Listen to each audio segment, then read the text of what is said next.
교회 담임하시는 목사님 딸이 암으로 치료를 받고 있습니다. 근데 요즘은 암 치료가 병원에서 하는 치료보다는 항암 주사를 맞고 다음 항암 주사 맞기까지 몸을 보양하는 일이 더 많은 비용이 든다고 합니다. 그래서 서울 남녀의 모든 교회들이 헌금을 모아서 전달을 했습니다. 저희 교회도 거기에 동참을 했습니다. 이번 노예에서 헌금한 교회들 일일이 그 이름을 부르지 않고 액수도 밝히지 않기로 그렇게 임원회에서 결정을 했습니다.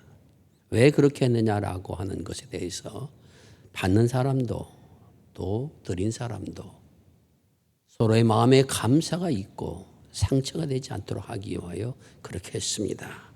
하는 것이 노예 임원들의 판단이었습니다. 우리가 남을 돕는다라고 하는 일들을 보았을 때 또한 그런 마음을 갖게 했을 때 감사합니다. 이렇게 고백하지만은 그 고백하는 사람과 그것을 받는 사람이 함께 감사할 수 있는 자리에 선다라고 하는 것은 그렇게 쉬운 일이 아닙니다. 왜냐하면은 남을 돕는다고 해서 도왔던 것에 대해서 때로는 돕는 사람도 상처를 받을 수가 있고 도움을 받은 사람도 마음에 꺼리낌이 들 수도 있기 때문인 것입니다. 어떻게 하면은 그러한 감사의 마음을 들 수 있도록 그렇게 할 것인가? 오늘 본문에서는 이러한 말씀을 우리에게 분명하게 가르쳐 주고 있습니다. 그러면서 하나님 앞에 드리는 것도 우리가 어떻게 하면 감사의 마음을 담아서 드릴 수 있겠는가 하는 가르침이 이 속에 담겨져 있습니다. 한 절 한 절 배워나가면서 우리 주신 하나님의 말씀 앞에 귀를 기울여 보아서 하나님이 드리는 여러분들의 모든 예물들이 진정 우리 마음과 몸을 다 드릴 수 있는 귀한 것이 되는 축복이 함께 할 수 있기를 바랍니다. 오늘 본문의 말씀은 예루살렘 교회를 돕는 일이 그 사건의 배경이 되고 있습니다. 예루살렘 교회가 로마의 박해를 받고 또 유대인들의 박해를 받아서 흩어지게 됩니다. 물론 그 흩어지게 되는 역사가 일어나게 됨으로 인하여 복음이 더 널리 전파되는 계기가 되긴 했지만은 정작 예루살렘 교회는 많은 어려움을 겪게 됩니다. 이런 어려움을 겪는다는 소식을 아가야 지방에 사도 바울이 하나님의 말씀을 증거하면서 그 사실을 알렸을 때 가장 앞장선 교회가 고린도 교회들입니다. 그럼 우리가 예루살렘 교회를 위해서 우리가 헌금을 해서 그 교회를 돕도록 하겠습니다. 실상 고린도 교회도 문제가 많은 교회였음을 고린도전서 후서에서 찾아볼 수가 있습니다. 하지만 적어도 우리가 예루살렘 교회를 돕는다라고 한 만에서는 그들 모두가 마음이 하나 되어서 그래 우리도 헌금을 해서 우리에게 믿음을 전달해 준 그 예루살렘 교회를 돕자. 그렇게 결정을 하고 헌금을 하기로 했습니다. 바울 사도는 그 소식을 듣고 너무도 좋았습니다. 고린도 교회가 그 지역은 그래도 부유한 그런 사람들이 많이 살고 있는 지역인데 그래도 그 교회가 뭔가 헌금을 해서 예루살렘 교회를 돕는다고 하면은 하나님의 영광이 더욱 높아질 뿐만 아니라 성도들에게 힘을 낼 수 있는 좋은 계기가 될 것이다. 그렇게 믿었습니다. 그래서 마게도냐라고 하는 지금의 그리스의 위쪽의 지역이 바로 마게도냐이죠. 그 지역을 갔을 때 거기에 있는 교회들에게 자랑을 했습니다. 사랑하는 성도 여러분, 지금 고린도 교회가 이런 일을 통해서 예루살렘 교회를 돕고자 그렇게 결정한 사실을 알려드립니다. 마게도냐 교인들이 이러한 소식을 듣자 우리도 가만히 있을 수 없습니다. 그 자리에서 예루살렘 교회를 향한 모금을 해서 바울 사도에게 전달했습니다. 이것을 가지고 예루살렘에 가시거든 그 교회를 돕는 일에 쓰십시오. 그렇게 하는 과정이 한 1년 정도가 걸렸습니다. 근데 문제는 고린도 교회가 그렇게 결정한 다음 1년이 지나도록 헌금도 하지 않고 모지도 않고 지지부진한 이런 상태에 놓이게 되었다는 것입니다.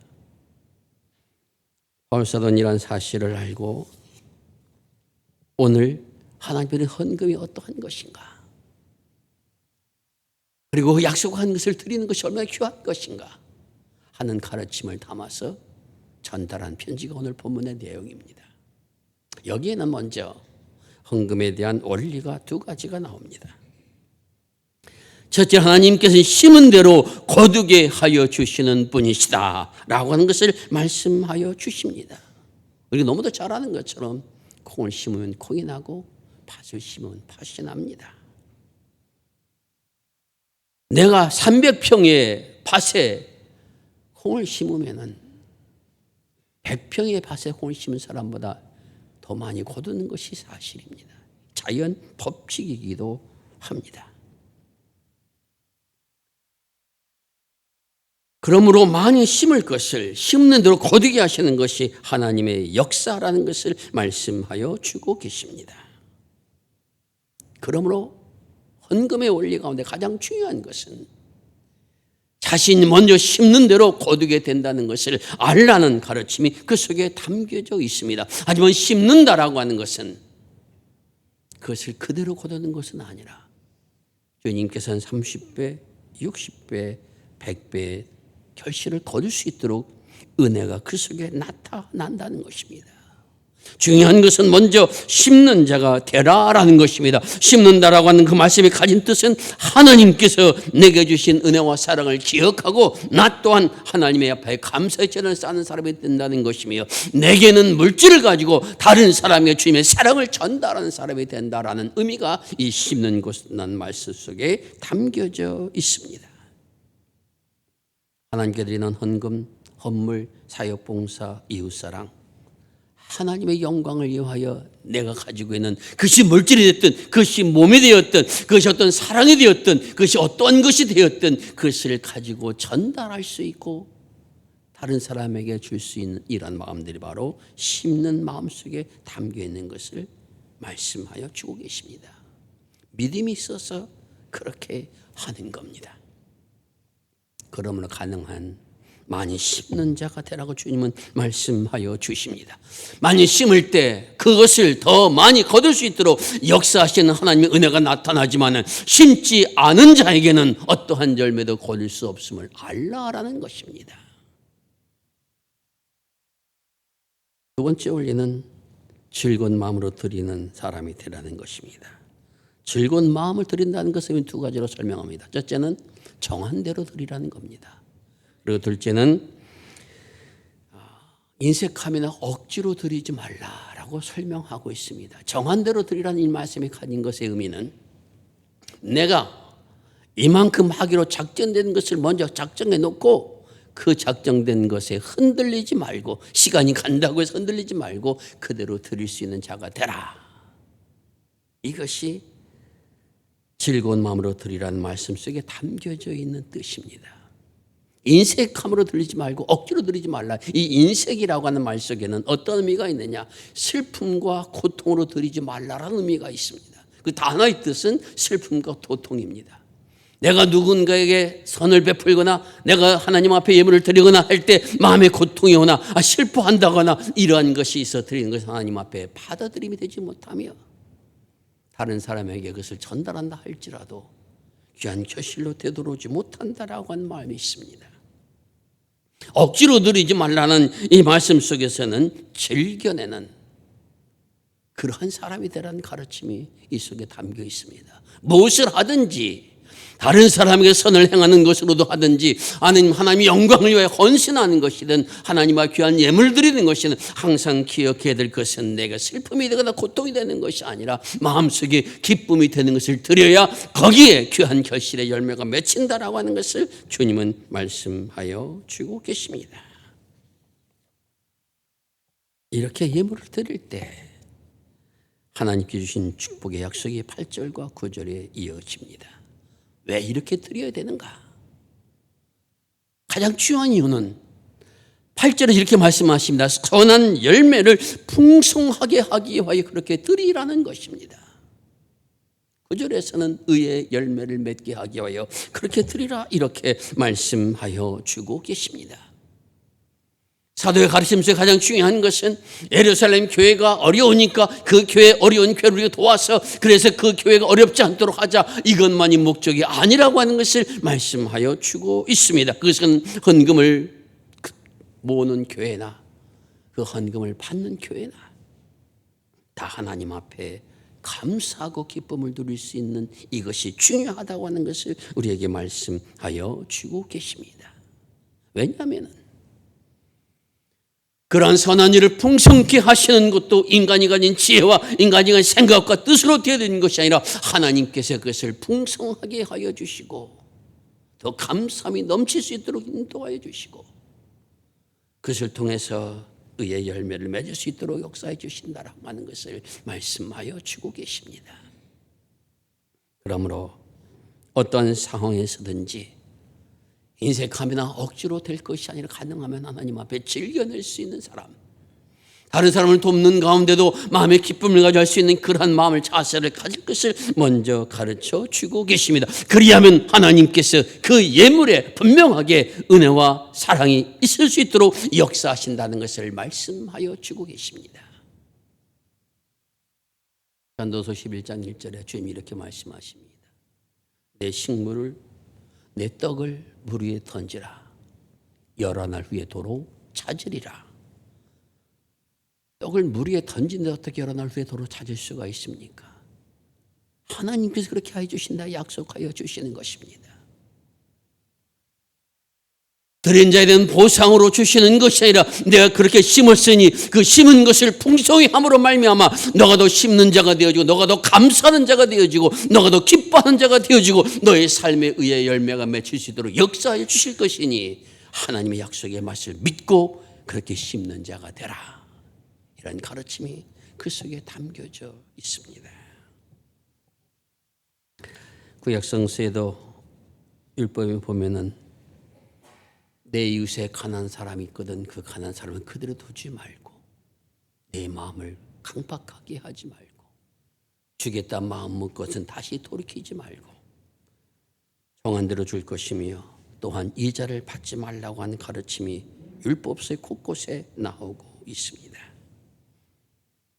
내가 거주하는 성읍에 누군가가 어려운 사람이 있어서 음식을 먹지 못하는 그러한 경우가 생긴다고 하면은 내 손을 움켜쥐지 말라고 그렇게 전하여 주고 계십니다. 이스라엘 민족에 있어서는 자신들이 함께 살고 있는 그러한 사람들 가운데 어떤 사람이 굶어서 세상을 떠났다. 그 사람의 약함 때문만이 아니라 그래서 이스라엘 민족 전체가 그 말 사람 전체가 수치로 여기는 일이라고 하는 것을 어려서부터 교육하며 자라왔다라는 것입니다. 오늘 우리의 믿음의 삶 속에서 하나님의 이름으로 죄의 제단에 드리는 것, 다른 사람이 헌신하는 것, 또한 그에게 두는 이 모든 행위들이 그냥 된 것이 아니라 믿음으로 심는 이 믿음 속에서 하나님의 약속의 말씀을 믿고 나갈 때 주님께서 역사하신다는 것을 분명히 기억하며 그런 믿음의 행위를 해나갈 수 있는 그런 은혜가 우리 모두에게 임할 수 있기를 바랍니다. 주님이 약속하여 주십니다. 선한 일을 풍성하게 할 수 있는 은혜를 주신다고 말씀하십니다. 또한 선한 일을 베풀므로 내 의가 영원히 서게 될 것이라고 말씀하여 주고 계십니다. 이러한 약속을 주시는 분은 누구십니까? 10절에서 주님은 이렇게 우리에게 말씀을 전하여 줍니다. 심는 자에게 씨와 양식을 주시는 분은 하나님이시며 그 심은 것을 더 풍성하게 해주신 분도 하나님이시며 그러므로 의의 열매를 더 맺게 하여 주신 분도 하나님이시라는 것입니다. 내가 가진 씨를 심는 것이 아니라 이 씨가 하나님께로부터 왔다는 사실을 알라라는 것입니다. 내가 건강하고 내가 많이 가졌고 내가 능력 있고 내가 지식이 많아서 그런 것을 나눠주는 것이 아니라 그것이 내 것이 아니라 하나님께서 내게 주신 것이라고 한 사실을 알라라는 것입니다. 머리는 이해가 되지만은 믿음으로 고백한다는 것은 그렇게 쉬운 일이 아닙니다. 우리 모두가 다 세상을 떠날 때 아무것도 가지고 가지 못하는 것을 모르는 사람은 한 명도 없을 겁니다. 그래서 이게 무엇을 가르치고 있습니까? 내 것이 아니라는 겁니다. 세상 살아가는 주님께서 오늘 우리에게 그것을 주실 때 내가 너에게 씨를 주었으니 이 씨를 언제든지 심는 자가 되어 기회가 있을 때 그 씨를 심는 자가 되라. 그리하면 내가 너를 풍성하게 거둘 수 있도록 역사하여 주실 것이다. 약속하여 주셨음을 기억하시기 바랍니다. 그 믿음 갖고 심어나갈 때, 선한 일을 할 때, 사랑을 베풀 때 하나님께서 풍성하게 주실 뿐만 아니라 하나님의 의로움에 참여할 수 있도록, 하나님의 열매를 거둘 수 있도록 역사하신다는 것을 분명하게 말씀하여 주고 계십니다. 아마 여러분들도 세상 살아가는데 그런 경험들 많이 했을 것입니다. 부모가 내게 물려준 재산보다 내가 벌어서 만들어 놓은 재산이 더 귀하다. 그런 경험들 많이 하셨을 겁니다.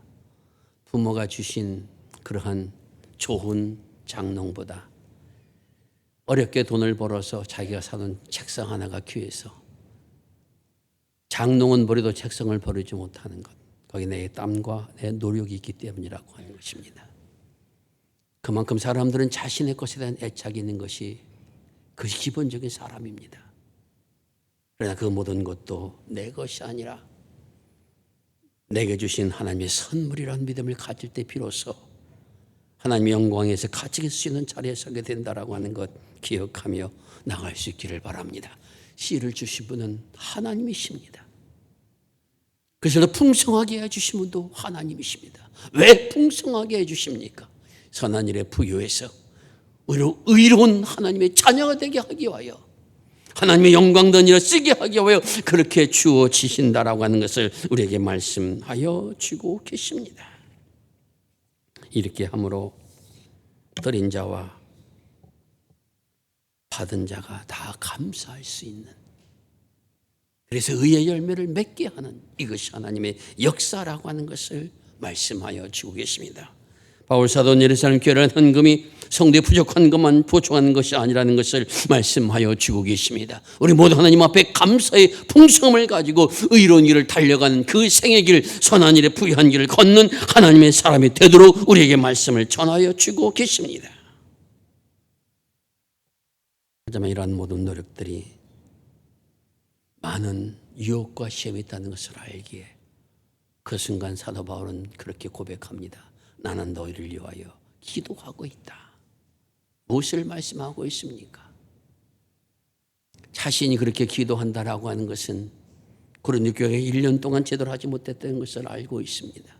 내가 자랑했던 모든 것 헛되게 되는 것도 아닌가 하는 그러한 아픔도 있습니다. 하지만 더 중요한 것은 고린도 교회가 하나님께서 약속한 것, 하나님의 드리고자 결정한 것을 제대로 드리지 아니함을 통해서 그들의 믿음이 해이해지고 하나님의 사랑에서 떠나는 것을 더 중요하게 여겼기에 그래도 이 말씀을 전달하고 있다고 하는 사실을 오늘 우리에게 깨닫게 하여 주고 있습니다. 그러므로 기도하는 것입니다.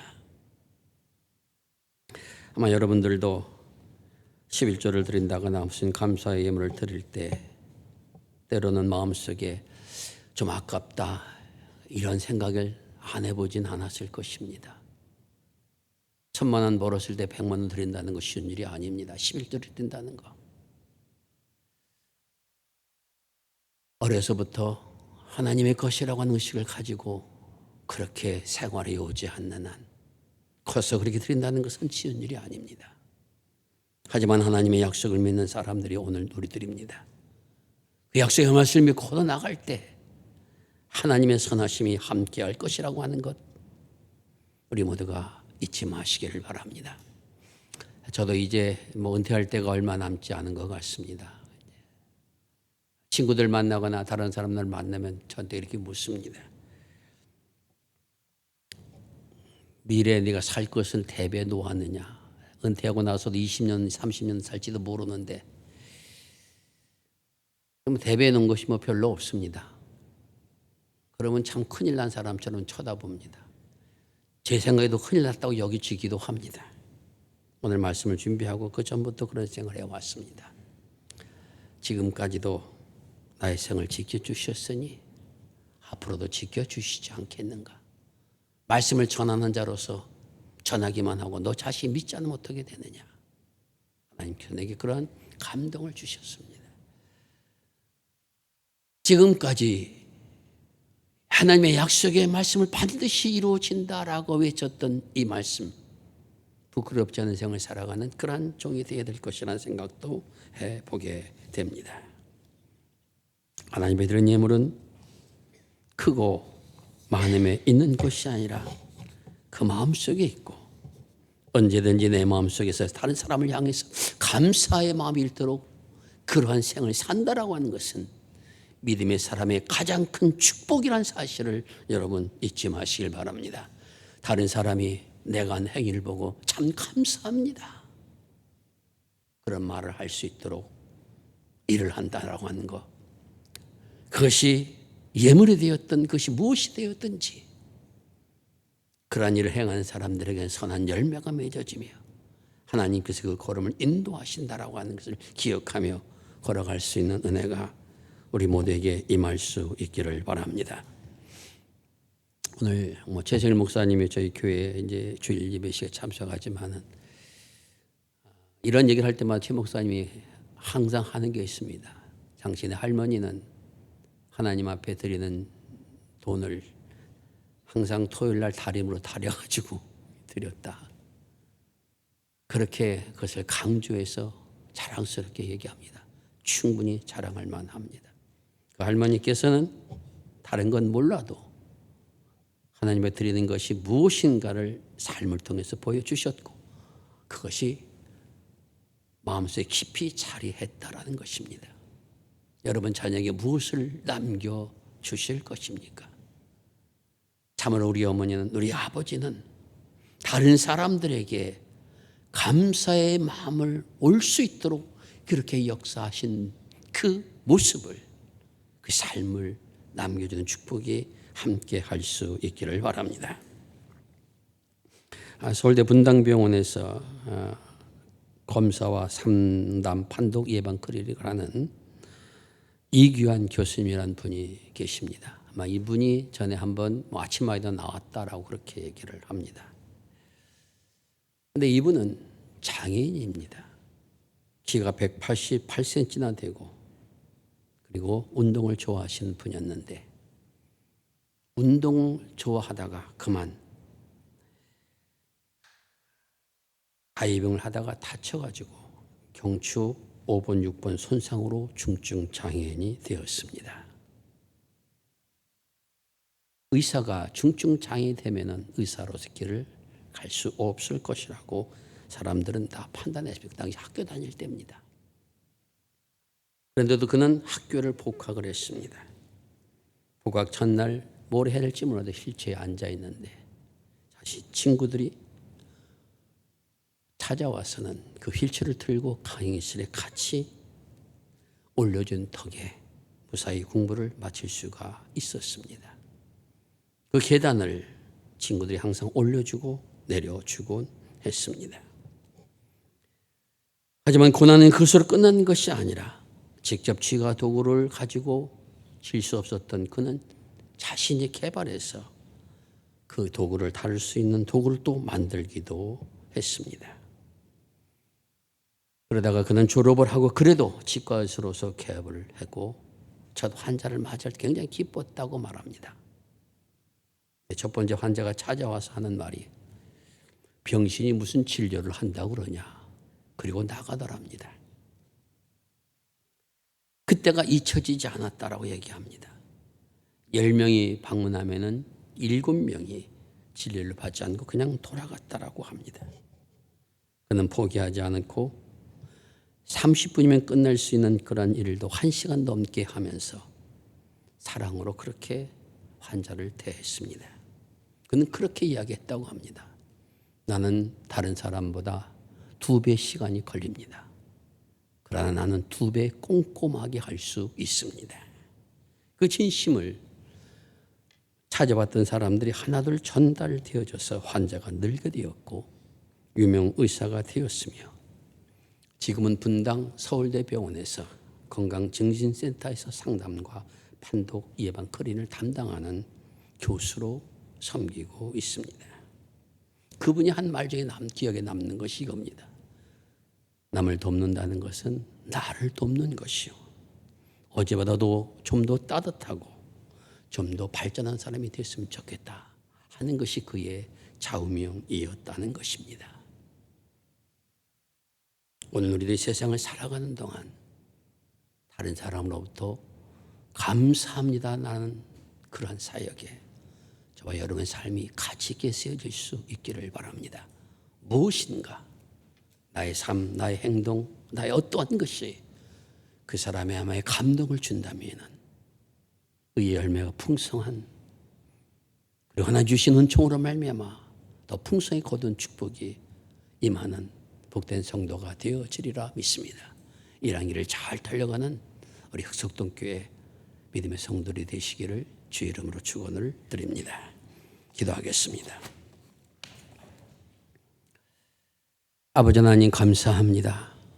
부족한 저희들을 하나님의 자녀로 삼아 주시어서 주님의 선한 역사에 임받는 자리에 서게 하여 주신 것 감사를 드립니다. 아버지 하나님 다른 사람들에게 감사의 고백을 드릴 수 있는 그런 믿음의 생활을 영위하길 위하여 주를 바라봅니다. 부족한 저들의 심령을 새롭게 하여 주옵시고 말 한마디 행동 하나하나 이웃을 사랑하는 것 하나님의 모든 것들 속에 아버지 하나님이 그신 사랑을 기억하며 말씀을 기억하며 드릴 수 있도록 축복하여 주시옵소서. 더 많이 심는 자가 되게 하여 주옵시고 더 풍성히 거두게 하신 역사를 체험하는 자리에 서게 하여 주옵시고 하나님의 선한 역사에 쓰임받는 의의 열매가 가득한 그러한 생의 길을 달려갈 수 있는 우리 모두가 되게 하여 주시옵소서. 우리 구주 예수 그리스도의 이름 의지하여 기도드리옵나이다. 아멘.